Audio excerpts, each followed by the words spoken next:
এই গাছটা নিয়ে অতক্ষণ আমরা অনেক আনন্দ করছি, হাসি মজা করছি। আবার দেখি একটু ফুলাই কই এরপর কম,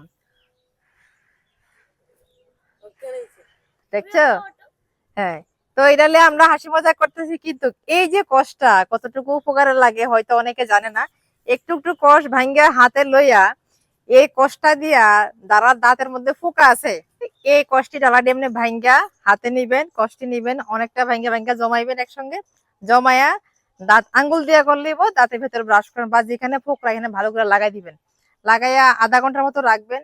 রাখা সেরা গরম জল দিয়া কুলি করে লাইবেন। যত বড় দাঁত ব্যথাই হোক আপনার সঙ্গে সঙ্গে যাবো গা।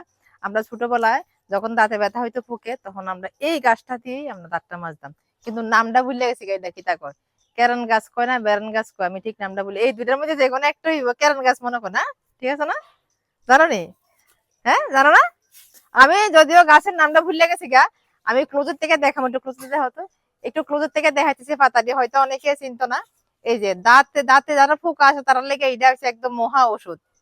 আপনি যদি কন্টিনিউ বেশি না, যদি 15 দিন এটা দিয়ে আপনি মুখ ব্রাশ করে, মুখ ব্রাশ করে বলতে আঙ্গুল দিয়ে আর কি, এটা যদি আপনি মুখ ধন, আপনার দাঁতের ফুক যত বড়ই হোক ফুক যাবো গা। আপনার ফুক আর ব্যথা কোনো সময় করতো না, একদম ক্লিয়ার হয়ে যাবো গা, এটা একদম শিওর। কারণ এটা দিয়ে আমরা ছোটবেলায় ভালো হয়েছি। তো যার কারণে এই গাছটা সম্পর্কে আমার জানা আছে। আর যারা এই ওষুধটা ব্যবহার করছেন তারা অবশ্যই কমেন্টে জানাবেন যে আসলে এটা ঠিক কিনা না আমি মিথ্যা কথা বলতেছি। ঠিক আছে? তো ভালো করে লাইক করবেন। টাটা।